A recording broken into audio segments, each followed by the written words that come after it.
भावनाओं की तरह भाग्य का भरोसा नहीं, कब दोनों बदल जाएं और बदल जाए जीवन। दोस्तों, भाग्य और भावनाओं के बीच एक गहरा संबंध है। भावनाएं भाग्य को बदल सकती हैं। ऐसा ही कुछ एक पंडित जी और एक चोर के साथ घटित हुआ, और जिस घटना ने दोनों का जीवन ही बदल दिया। एक समय की बात है, एक पंडित ने धन प्राप्ति के लिए यात्रा की योजना बनाई। संयोग से एक चोर ने भी उसी समय चोरी की। पंडित का थैला चोर से बदल गया। तो चलिए दोस्तों, अब जानते हैं इस पूरी कहानी को। कुछ समय पहले की बात है। धर्म, ज्योतिष और कर्म कांड के एक विद्वान थे, जिनका ग्रह गणित कभी गलत नहीं होता था, परंतु उनकी पत्नी हमेशा असंतुष्ट रहती थी और उन्हें अपने स्वयं का भाग्य को बदलने के लिए कहती रहती थी। एक बार पंडित जी ने अपनी कुंडली देखकर शुभ मुहूर्त में धन प्राप्ति हेतु यात्रा करने का निश्चय किया।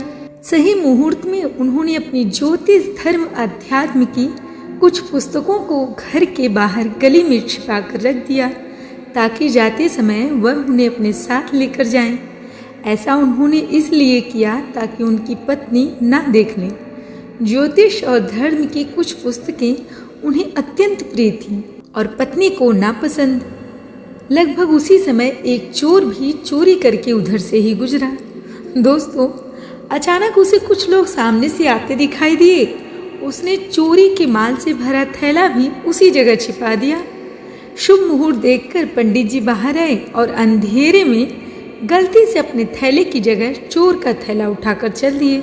उनके जाने के बाद चोर आया और वह भी अंधेरे में थैला उठाकर चल दिया। सुबह काफी दूर निकल जाने के बाद अचानक दोनों ने जब अपना अपना थैला देखा तो चौंक गए।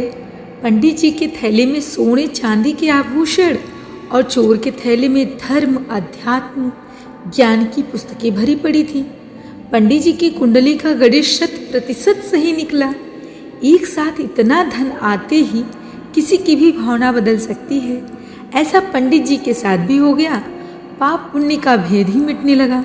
दोस्तों, उन्होंने सोचा अब इस धन को कई गुना करके ही घर लौटूंगा।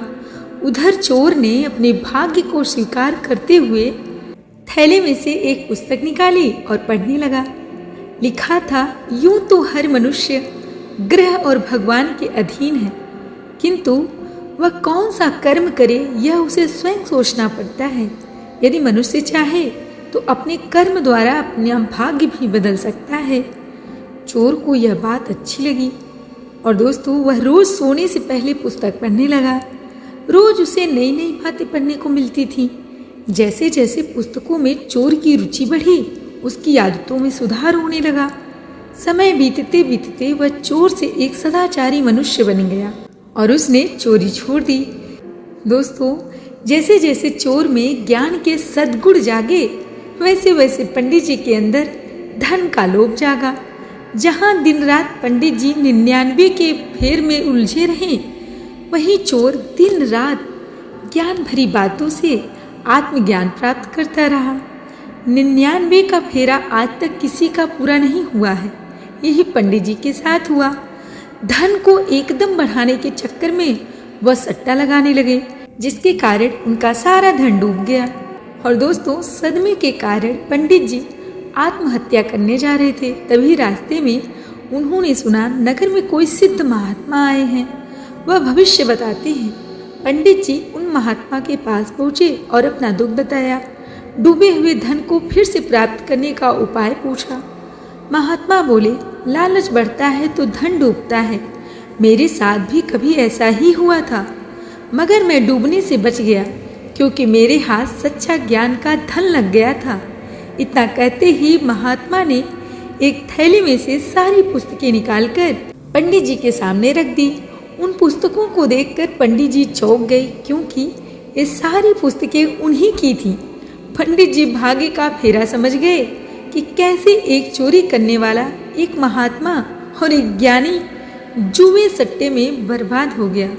तो दोस्तों, कैसी लगी आपको ये वीडियो, हमें कमेंट में ज़रूर बताइएगा।